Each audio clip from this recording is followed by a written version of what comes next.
people of the internet. Let's talk about Kamala Harris. You think you just fell out of a coconut tree? I'm gonna now code switch. You know, let me talk to you about Kamala Harris because she is my girl. You know, these streets is talking, and I'm gonna tell you right now, I'm finna go vote for Kamala Harris right now. Sorry, I just want to make sure my black listeners know that they should vote for her. And apparently the only way they can understand why they should vote for her is if I speak in Ebonics. So again, I'm gonna just keep that going. Girl, whew, thank goodness we have upon us a strong black candidate. So here's the deal. You have Kamala Harris, and she was throughout her entire political life a very proud. Shout out to Candace Owens. Let's speak on this, man, because I don't really like politics, but on a surface level, let's speak on Kamala Harris real quick, man. I don't, again, politics is wrestling to me, so it's whatever. It's all reality TV to me, but the part that gets me right, and you saw in that Candace clip that I played just now that I thought it was interesting, is that people now there are a demographic of people that are going to vote for her solely because she's a woman. Whether that's your feminist, whatever the case is, this, that, and the other, there's people that want to see that. There are going to be people that are going to vote for her solely because she's black. Let's just call a spade a spade. That's going to be evident, of course, 100%. There are going to be people that are going to vote for her solely because of that. They don't know nothing about her political stance, what she, any of her promises, things that she's done in her past. They don't care to know about any of that. Some people will indeed vote for her because she's black. Some people will indeed vote for her because she's a woman. Some people will vote for her just because they don't like Trump, right? Why people are still voting anyway, I don't know. But hey, teach his own.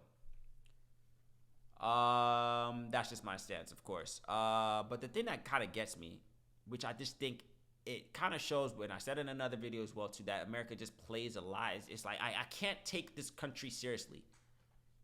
I can't take this world seriously, America in particular. I can't take us seriously when we mix business and pleasure too much. I think I said this before. We play a lot in this country. We spend top dollar on entertainment, games, play, party, laugh, music, entertainers, celebrities, lifestyle, blah, blah, blah, blah. We do a lot of that. And it kind of bothers me when there's not a clear divide. Like when it's time to be serious, we still play. When serious things, especially on social media, you see that a lot as well too. Like when it's time to be serious about something, like, damn, all right, that situation that just took place, that's pretty serious. We should maybe like get our wits about us and, kind of relax and, keep a level head. We'll still play. We'll still find jokes. People will be on social media still playing. I'm talking about tragedy can strike and people will still play, make memes, make jokes, whatever the case is. But that's just the times that we're in right now, and it's sad.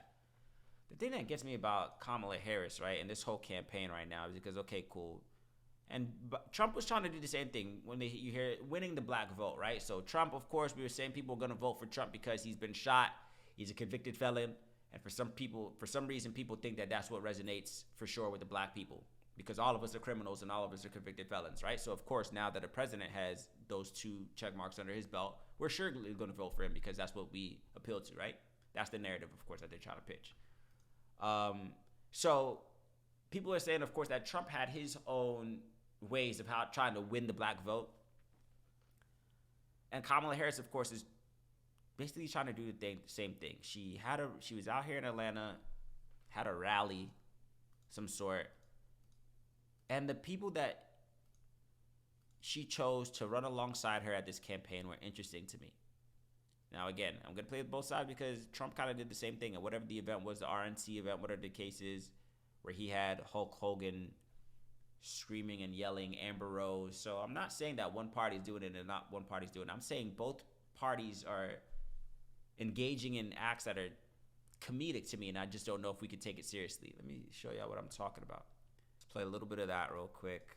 Hello, my name is Amber Rose. Okay. I'm a model and entrepreneur. Thank you. But most importantly, I'm a mother.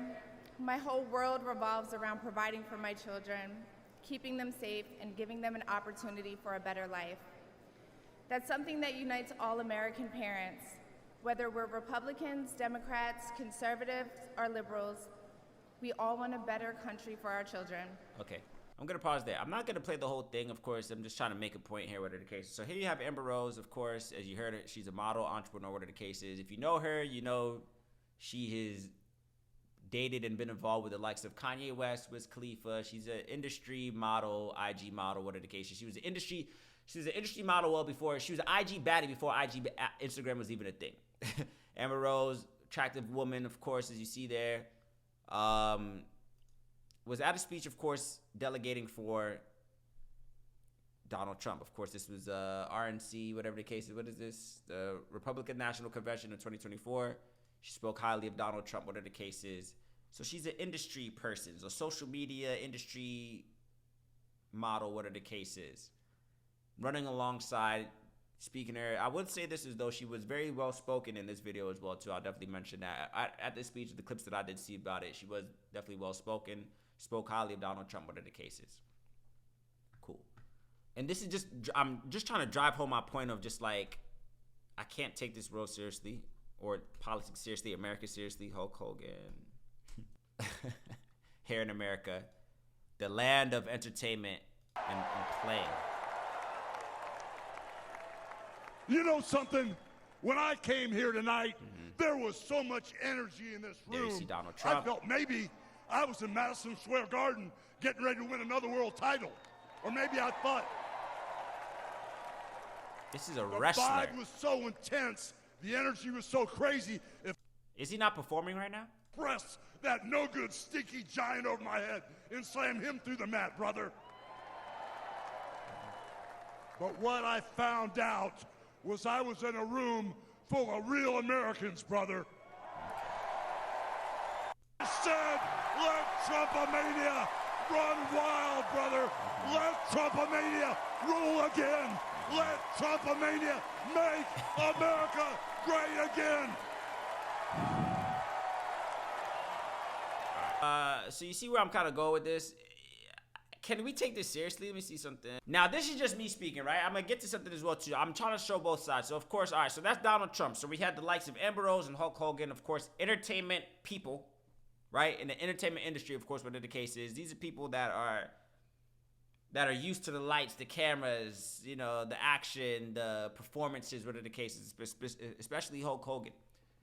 And we're talking about presidential candidacy, people that we're looking to make serious decisions, whether, you know, of course, you know, it comes from, you know, where I know the presidents don't necessarily make the decisions, more so Congress, whatever the case is. I remember I saw a clip about that, kind of, you know, honing that in as well, too, where it is more so, but we do understand, you know, there is some legitimacy and some seriousness that I think should be associated with the president of the United States, right? When you got other foreign leaders and the UN and you got all these other countries, whatever the case, that are all watching America, all eyes are on America right now, more than ever, I'd probably argue, and trying to determine who's going to be the next president that would lead us, right? If aliens were to come down right now and say, take us to your leader, one would think that they would lead them to the president, right? So it's a little bit strange to me that something that I think should be serious, and, you know, we leave the jokes, we leave the entertainment to the side. Let's focus on, you know, finding a solid, strong leader, as you would do in any serious setting, whether it's a corporation at your job, whatever the case is. Imagine a CEO at your company. Of course, he'll try to appeal to his fans. I get that. I'm not saying you can't appeal to your audience, this and the other, but I just don't like the meshing of worlds from far spectrums, of course, is what I'm trying to get at. I'll show you something else. Now let's speak on Kamala Harris. So you can't even try to say, oh, it's just a Democrat thing. It's a Republican thing. It's an American thing. Are other countries taking this seriously is the point I'm trying to drive home. Are other countries taking this seriously? Can we take our country seriously? Can we take these candidates seriously? Presidents of the United States. This is not no high school superlative where we're trying to win, you know, best jock or best, you know, whatever the case is, homecoming king and queen. We're not looking for homecoming king and queen. We're talking about the president of the United States. Here you have Meg Thee Stallion.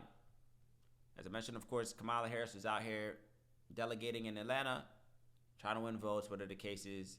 And who does she have to choose to run alongside her as a performance as well? Meg Thee Stallion. Meg Thee Stallion, of course, you don't know, is a provocative female artist. The subject matter of all her music is pretty vulgar, things that you probably wouldn't want your young daughter or young child listening to. This is who Kamala Harris chose. Of all the artists in the world that she chose Meg Thee Stallion to stand alongside her and her campaign here in Atlanta. Let's take a look at the performance.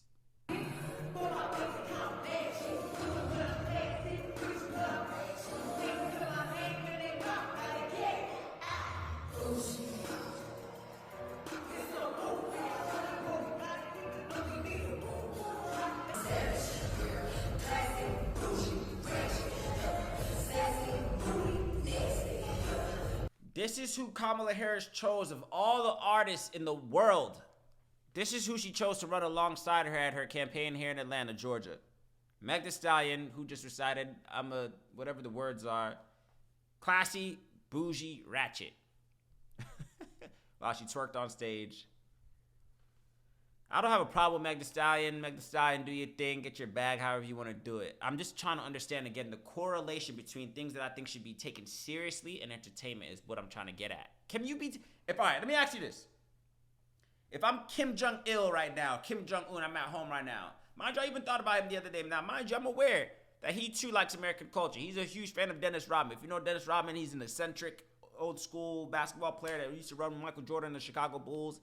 Why them and they are buddies? Those two are buddies. So I always thought that was interesting as well too. So it's just like maybe I'm asking, can we take this world seriously or politics seriously? All these people that should be fearful or powers or leaders with the cases, they all got there. What are the cases? But let's speak specifically to America real quick. You got former president, soon to be new president, of course, what are the cases? So you got Trump on one side. He has Amber Rose, who provocative, IG model, IG bad, what are the cases? Hulk Hogan, wrestler, classic wrestler, what are the cases?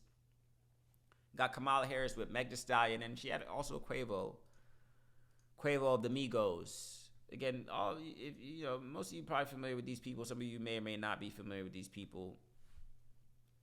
But those that know that there shouldn't, I never thought I would see the day where there would be a correlation between any of these people is the point I'm trying to make. What is the correlation? I don't know if you think like this is what the blacks want to see. Like, I don't understand. It's my man Quavo of the Migos. Y'all don't know me. I go by the name of Quavo. Born and raised in the north side of Atlanta, home of the Migos.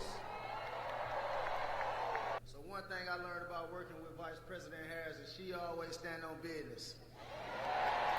She always stand on business. Shout out to Quavo, man. Like I said, of course, get your bag, do what you gotta do, brother. My point I'm trying to make is, can we be taken seriously as a country? That's all I'm trying to ask right here. Can we be taken seriously as a country when we have entertainers of questionable fields running alongside presidential candidates? If I'm Putin right now, watching. If I'm Putin right now in Russia, watching, like, yo, hey, tune in real quick. Let me see what these Americans are doing real quick. If I'm Putin right now, let me tune in. I see Trump. Let me show me these candidates that's supposed to be running. He says, all right, boom. Hey, pull up Trump. You see Trump almost gets shot. What are the cases? He's running alongside wrestlers who are performing and screaming. What are the cases? Actors. He's running aside IG models, baddies. What are the cases? You turn to Kamala. You see, show me the other lady. Show me Kamala. She's running alongside Meg Thee Stallion, who raps about twerking and God knows what else she does in her music. And you got my man Quavo of the Migos, who his music and his subject matter of nothing of the sort that you would want anything related to a U.S. president. These are the people that we're running alongside. My question is, why are we meshing these worlds? And can we be taken seriously? Do you take it seriously, you the viewer? For the conservative person that's at home right now, for the person that's maybe a little bit older, maybe is not of any of these people. Maybe, let's say you don't know any of these people, right? Let's say, and you just look at them from surface level. Let's say if you don't know any of these people and you had to Google Hulk Hogan, you had to Google Amber Rose, you had to Google Meg Thee Stallion, Quavo. If you say, let's say you're older, it's 50s, 60s, what are the cases, and you just want to vote for the new president. That's all you want to do. You're literally at home trying to figure out who should I vote for, give my vote for these presidents. And you see your president, these potential candidates going on these campaigns, trying to win votes, trying to gain your vote, what are the cases, and you see these people that they've been running alongside. Would you take it seriously? How would you feel if you're not from this culture? Now, mind you, I'm of this culture, so I know all these people that are running alongside all these people. They're people that I don't know if I want associated with my president of the United States of America. Is the point I'm trying to make. Can we be taken seriously? Do you take it seriously? Who are you voting for? Did this Meg Thee Stallion performance win you over? Are you giving Kamala Harris your vote now because she ran alongside Quavo of the Migos and Meg Thee Stallion? Or maybe you're leaning a little bit more towards Donald Trump because you're a fan of Hulk Hogan and you like Amber Rose. If you're Putin in Russia or Kim Jong-un in North Korea, are you taking this seriously? Can you take America seriously, or do you look at it as like these fools ain't serious? If I'm an adversary of America right now, right? if I'm an adversary of America in another country and I don't like America, I don't like how they get down, I want to overrule them one day, and I see that they're doing this, I'm not taking them seriously. I'm not. And I don't know if even American citizens are taking anything seriously. So all this, you take, of course, I know the Olympics has nothing to do with America. Of course, that took place in Paris, one of the cases, but I'm starting not to take the world seriously. I'm starting to think it is a joke. All of this is just satire, with America leading at the forefront. Is the point I'm trying to make, folks. Is the point I'm trying to make, man. I just don't get it. I don't get it. I think it's stupid. I think it's foolish. What are your thoughts, though? I want to hear your thoughts for sure, man. Like, I want to know what people are thinking. What do you make of all of this that's happening in the world, specifically here in America? Do you take any of it seriously? Is it all entertainment? Is it all just jokes? Do you think that there should be a clear divide between politics or just things that subject matter that should be taken seriously and entertainment? I think there's some times where those worlds can mesh, and there's situations where they cannot.